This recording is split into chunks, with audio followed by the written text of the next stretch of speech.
Chapitre sur la géométrie dans l'espace, en seconde. On a vu déjà au collège pas mal de choses sur la géométrie dans l'espace, notamment sur les solides, des cônes de révolution, des parallélépipèdes, des sphères. On a vu comment créer des patrons. On va revoir ça rapidement. Et on verra aussi, on traitera de droite et plan dans l'espace, de leur position relative, et aussi de parallélisme entre droite et plan. Donc commençons par la représentation dans l'espace sur un plan. Et parce que c'est vrai qu'un solide, c'est difficile de l'imaginer. On travaille beaucoup sur des feuilles de papier, donc on travaille une feuille de papier, ce n'est rien d'autre qu'un plan. On doit respecter certaines règles pour pouvoir représenter sur une feuille de papier un solide. Une de ces façons de représenter un solide sur une feuille, c'est de le représenter en ce que l'on appelle une perspective cavalière. Cette perspective cavalière donc va permettre, même si c'est sur une feuille, de rendre compte de la profondeur de l'objet. Ce qu'elle aura de particulier, c'est que la taille de l'objet ne diminuera pas lorsqu'il s'éloigne. Ainsi, par exemple, la face de derrière aura les mêmes mesures que la face de devant. Voyons ça en détail. Donc la perspective cavalière, ici la première règle à respecter, c'est de représenter en pointillé tout ce qui est caché. On représentera évidemment les côtés, puisqu'on ne représente que les lignes, qui sont les arêtes, donc on représentera les arêtes cachées en pointillé. Ici on le voit bien, cette arête-là est cachée. On a représenté ces trois arêtes en pointillé, donc elles sont cachées, donc on peut commencer à visualiser cet objet en 3 dimensions. Et donc un des travaux de l'élève sera de réussir à visualiser dans sa tête l'objet en 3 dimensions alors qu'il est représenté sur une feuille, c'est-à-dire sur un plan. Donc comment l'élève doit apprendre à représenter dans sa tête l'objet en 3 dimensions alors qu'il n'est qu'en 2 dimensions sur la feuille. On voit ici en bleu représenter la face avant et donc la face de derrière, voilà la face arrière. Ici on remarque que si on avait mis un trait plein au lieu de pointillé, ça changerait tout dans la perspective, et même ça serait une perspective assez bizarre qui ne conduirait à pas grand chose. Cet objet représenté de cette façon ne représente aucun objet en 3D. Ce trait plein induit en erreur et crée un problème de cohérence. Deuxième règle, pour les faces parallèles à la feuille, alors ici j'ai changé les arêtes en pointillé sont celles-ci. Ça permet de travailler la représentation dans l'espace. Essayer de bien voir comment est le parallélépipède, que la face bleue est bien la face avant, et celle-ci la face arrière. Alors, la règle 2 dit que pour les faces parallèles à la feuille, les longueurs et les angles sont de mesure égale. Ainsi, dans le parallélépipède, les deux faces, celle-ci et celle-ci, sont parallèles, donc les côtés doivent être de même longueur, de mêmes angles. Si on a un angle droit, on doit avoir ici un angle droit, la longueur là est la même que celle-là, celle-là, celle-là, etc. Voilà. Pour les faces non parallèles à la feuille, les longueurs et les angles ne sont pas respectés. Ici, on ne voit pas que c'est un angle droit, et pourtant ça l'est. Ici, ce côté a la même longueur que celui-là, et pourtant ça ne l'est pas sur le dessin. Comment va-t-on faire ? Eh bien, c'est ça la perspective cavalière, c'est que on va dessiner tout ce qui n'est pas parallèle à la feuille avec un angle. Ici, on va prendre un angle de 45 degrés. La longueur ne sera pas respectée, mais c'est pas grave. Du moment qu'on respecte les autres règles, ce qui est important, pour bien signifier que les longueurs sont égales, c'est de coder. Donc on codera ici que la longueur est égale à celle-là, est égale à celle-là, est égale à celle-là. On codera aussi qu'on a un angle droit, même s'il n'est pas visible, puisqu'ici on aura un angle d'à peu près 45 degrés. On souligne ici l'importance du codage. En effet, encore une fois, pour l'élève qui a la mauvaise habitude de démontrer à partir de ce qu'il voit, de dire je vois ça donc c'est comme ça. Ici, l'élève voit que les longueurs sont pas égales et pourtant elles le sont d'après le codage. Donc le codage est plus important que ce que l'élève voit. Pareil, l'angle ici n'est pas un angle de 90 degrés et pourtant on le code comme 90 degrés. Pensez à coder lorsqu'on représente en perspective cavalière un solide. Enfin, la quatrième règle à respecter, c'est que on conserve le parallélisme. En effet, cette face est la face d'un parallélépipède rectangle, donc c'est un rectangle. Celle-là est parallèle à celle-là, et celle-là est parallèle à celle-là. Pareil, donc voilà, on doit respecter le parallélisme. On conserve l'intersection, on conserve l'alignement, un point C qui appartient à la droite AB appartient sur le dessin à la droite AB. Un point I qui est milieu de AB et milieu aussi sur le dessin. Donc un point I milieu du côté AB dans le parallélépipède est aussi milieu de AB sur le dessin dans le plan. C'est important. Le patron d'un solide, c'est la représentation à plat du solide. Et quand on le plie suivant certains côtés, on arrive à reconstruire le solide. Deux façons de voir les choses. La première, c'est passer du solide au patron et ensuite du patron au solide. Voyons, alors du solide, il suffirait de découper selon certaines arêtes. Ça peut être celle-là, celle-là, celle-là. Enfin, voilà, donc là si on décide de découper suivant les arêtes vertes, eh bien on peut faire descendre, mettre à plat ce côté, etc. Si on découpe par ici, on peut mettre à plat ce côté, et on peut continuer de l'autre côté, puis ici, et encore là-bas. Donc du coup on a une vue cavalière du patron. Donc une remarque importante, c'est que là on a découpé suivant certaines arêtes, on aurait pu découper et déplier le parallélépipède différemment et on aurait obtenu un autre patron. Ici on a une vision d'en haut du patron. Si on le replie, on aurait ça. Voilà. Et on le déplie, voilà, on obtient ça. Un autre exemple de patron, c'est une pyramide. Si je découpe suivant ça, ici, ce sont les arêtes qui sont issues de la hauteur. Voilà. Pareil, en découpant selon les arêtes qui sont issues de la hauteur, on obtient ce genre de figure. Et le cône, voilà. Si on replie, si on fait coller l'arc violet avec le tour du cercle ici violet, on obtiendra à nouveau un cône. À ce moment-là, le côté vert collera au côté vert. Ici.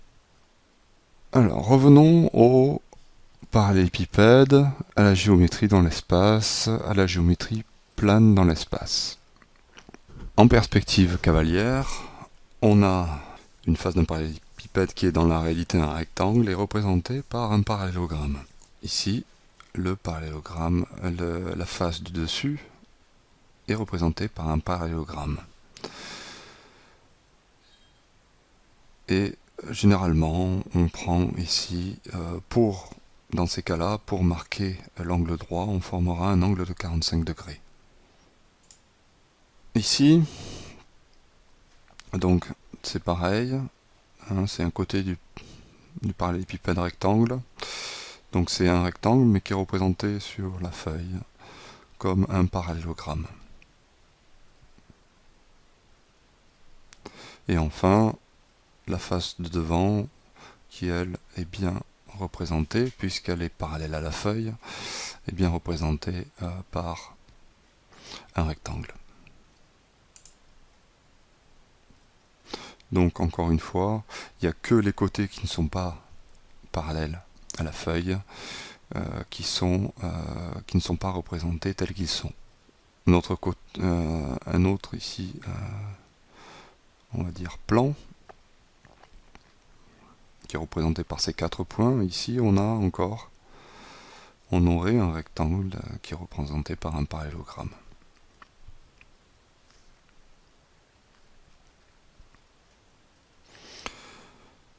Alors, qu'en est-il des droites dans l'espace? On va se servir du parallélépipède rectangle, une figure géométrique de l'espace que l'on connaît bien, pour définir des règles de géométrie dans l'espace, et notamment ici sur les droites. Alors, la première règle, ou axiome, c'est que par deux points de l'espace, il passe une unique droite. On parle d'axiome quand c'est des règles vraiment qui sont importantes, qui sont à la base de la géométrie dans l'espace. Ici, par deux points de l'espace, il passe une unique droite. Donc, comme ici, par les points A et D, on a une unique droite AD. Par les points C et H, on a une unique droite CH, que je représente comme ça. Et toujours pareil, la partie cachée, ici, puisqu'elle est à l'intérieur du parallélépipède rectangle, est en pointillé.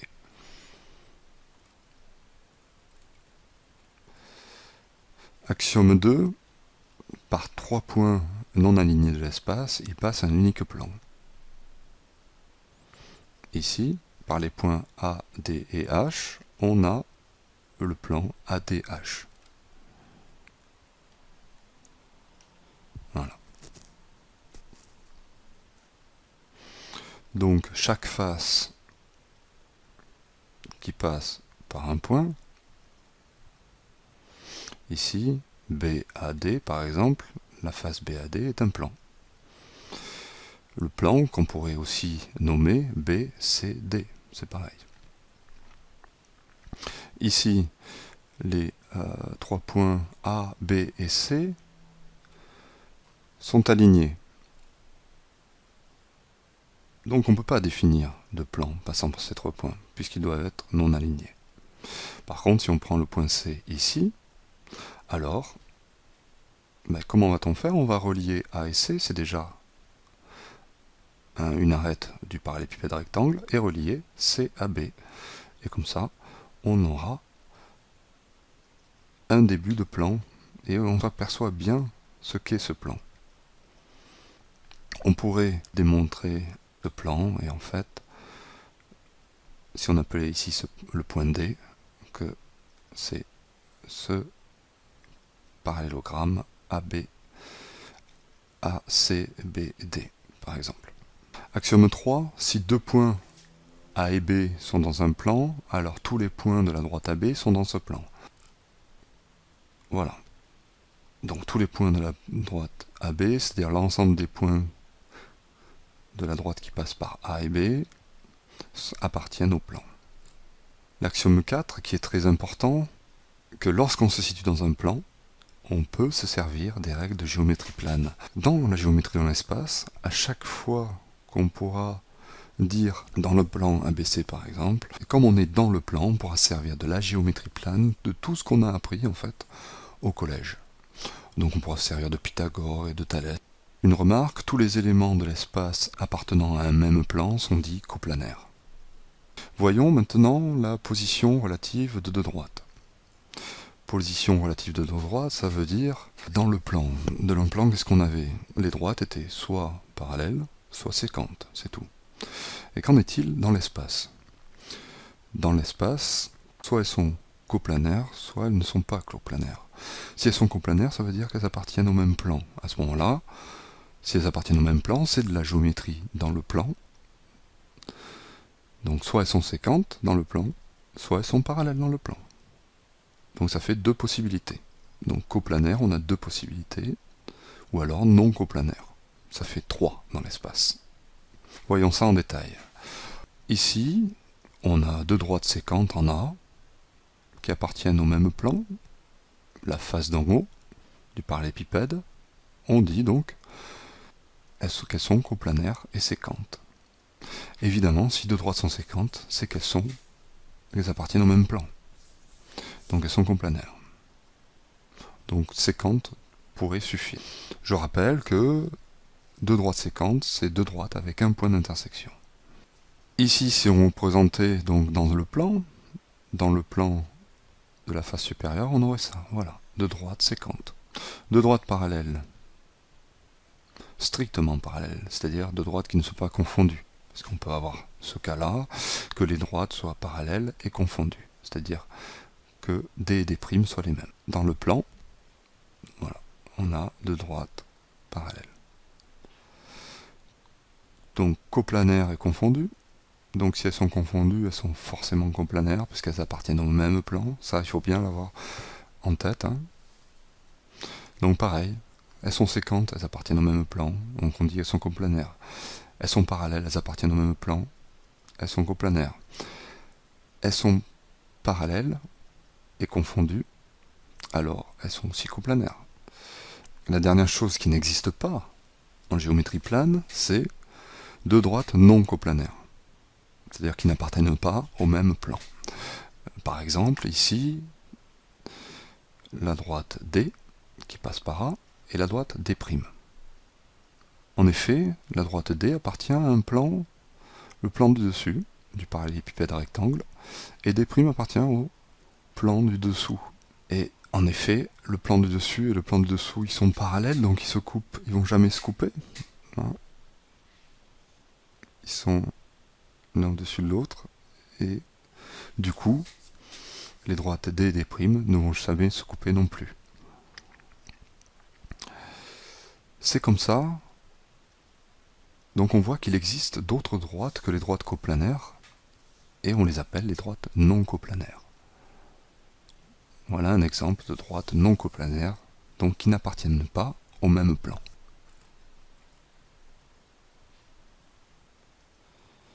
Maintenant, voyons la position relative de deux plans. C'est-à-dire, est-ce que les plans sont séquents ou est-ce que les plans sont parallèles? Ici, des plans séquents. On voit que le plan P', qui en fait passe par les côtés, ces côtés du parallélépipède rectangle, donc qui prolonge ici le plan rose, ce plan P', il coupe le plan P selon cette droite D. Donc deux plans séquents se coupent selon une droite. Voilà ce qui est important à retenir. Deux plans parallèles, strictement parallèles, pour différencier des plans confondus, comme pour les droites, eux ne se coupent pas. Voilà. C'est la définition du parallélisme, c'est ne se coupe pas. Et enfin, donc, voilà, ce que seraient deux plans confondus, comme exemple. Maintenant, voyons la position relative d'une droite et d'un plan. Donc on a vu la position relative de deux droites, la position relative de deux plans, et maintenant la position relative d'une droite et d'un plan.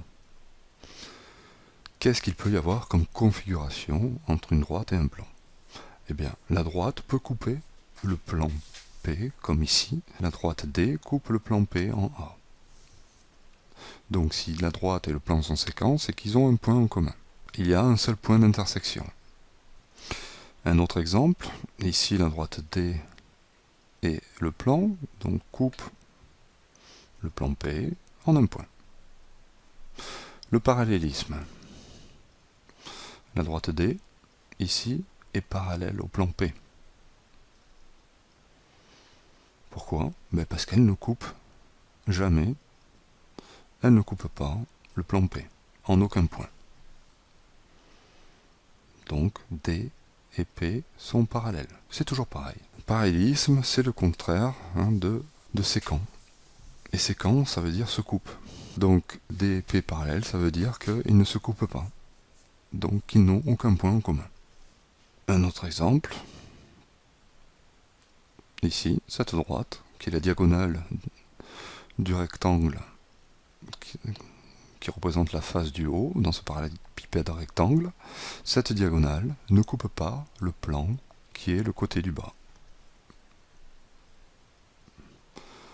Pourquoi? Toujours pareil, parce que cette droite appartient a un plan qui est, lui, est parallèle à l'autre.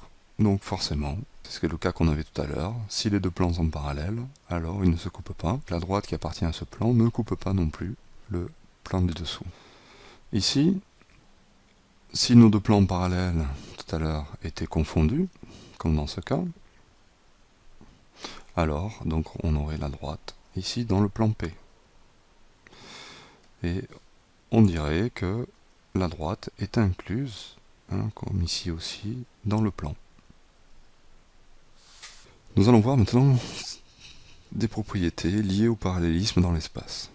Alors, soit première propriété, soit D de droite D des primes parallèles, et une troisième droite des secondes parallèle à D primes, eh bien, on a le même résultat que dans le plan, qui dit que deux droites parallèles à une même troisième sont parallèles entre elles. Voilà, on a la même chose. Donc c'est ça l'idée. L'idée en seconde, c'est de se reposer sur des connaissances de collège pour raisonner dans l'espace.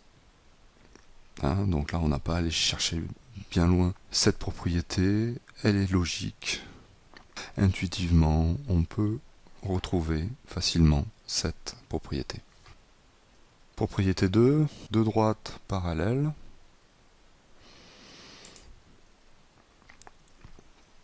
Si un plan coupe l'une, alors elle coupe l'autre. On connaissait dans le plan la propriété qui disait que si on a deux droites parallèles, si une droite coupe l'une, elle coupe aussi l'autre. C'est logique. Eh bien on a la même chose avec le plan. Donc P coupe aussi D. Dit autrement, voilà, si deux droites sont parallèles, tout plan coupant l'une coupe l'autre.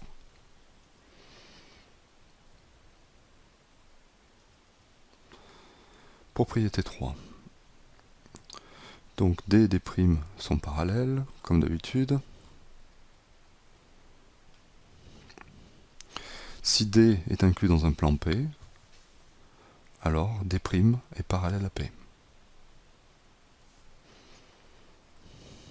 Une droite est parallèle à un plan si elle est parallèle à une droite de ce plan. Cette propriété permettra de démontrer qu'une droite donc, est parallèle à un plan. Propriété 4. Ici, donc on parle plus de droite mais de plan. P est parallèle à P seconde. P seconde, c'est quand il y a deux traits. Ici, il y a deux primes en fait.